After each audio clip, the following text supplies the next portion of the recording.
Ensonga ey'okubiri waliwo omwami bamuyita Beka Ssejjengo jasa omuvubuka gwe bawadde pulogulaamu y'okutandika okunoonya abagenda okutemula aboogera ku Kabaka. Ani yamuwadde pulogulaamu? Charles Peter Mayiga. Amanya gaddemu. Beka Ssejjengo yeeyito yawandiise ekiwandiiko nti omuvubuka wa Youth Council.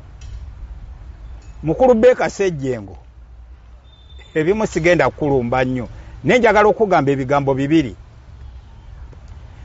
Bwe baali bookya amasiro g'e Kasubi, Charles Peter Mayiga yakwata Sseggona n'akola ogwo omulimu gwe yakuwadde okukola Beka Ssejjengo. Era mu bavubuka Sseggona be yali ku lutingo oba be yatwala e Kasubi nga mamaze okwokya muzibu azaala mpanga battako abaana 10. Sseggona sikakasa nti alina omwana mulekwa n'omu ku baana be yatwala e Kasubi gw'alabirira. Era simanyi nti Obwakabaka ku baana be battira mu masiro abawere 11 kuliko Obwakabaka abaana be bulabirira. Kati gwe Beka Ssejjengo, beera n'amagezi.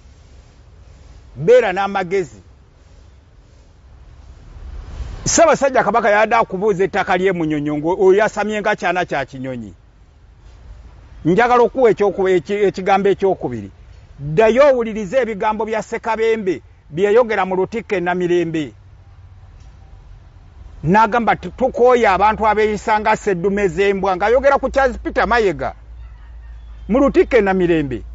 Genda obuuze yani oyo omuvubuka aliwa no yali minisita w'ebyemizannyo Ssekabembe nga bamugobyawo emmengo.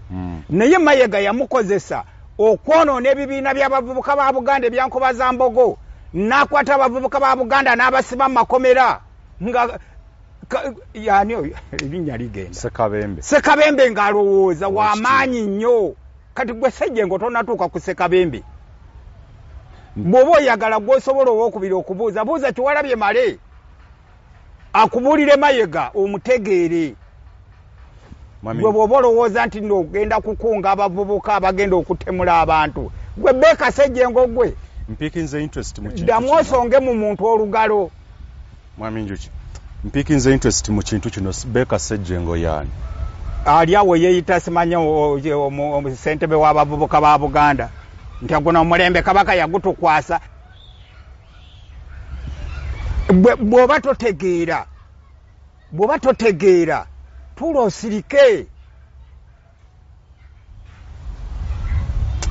Njagala mu bavubuka bano kwali ku bavubuka bano ababadde batuuzizza olukuŋŋaana lw'abaama. Oyo yabadde ayogera. Njagala mulage bannayuganda bamutegeere gw'oyogera. Kagenda yaweeweddwa mulimu ki?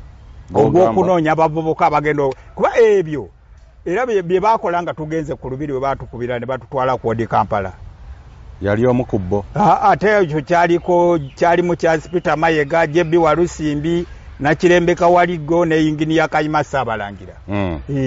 Be baapangisa abavubuka okuva eri mu katale ke wa Kiseka. Vubuka oyo mbadde njagala omundage ku bano.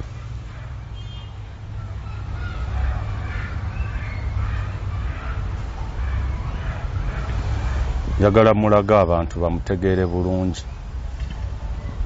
Yaweereddwa omulimu gwa kutta. Okunoonya abatemu. Okufuna abatemu ab'okutemula aboogera ku gundi ku nsonga nti simanya abaweebuula abakulembeze ba Buganda. Ebifaananyi byabadde bingi naye yaliwa.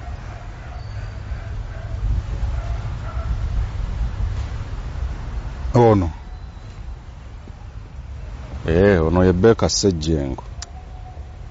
Ngenda muteekayo abantu bamulabe, bantu bamwetegereze. Era yoyo Ssaabasajja Kabaka gwe yali abuuza wanaani yatondawo. Eno bwe yali Emunyonyo eno ku gundi.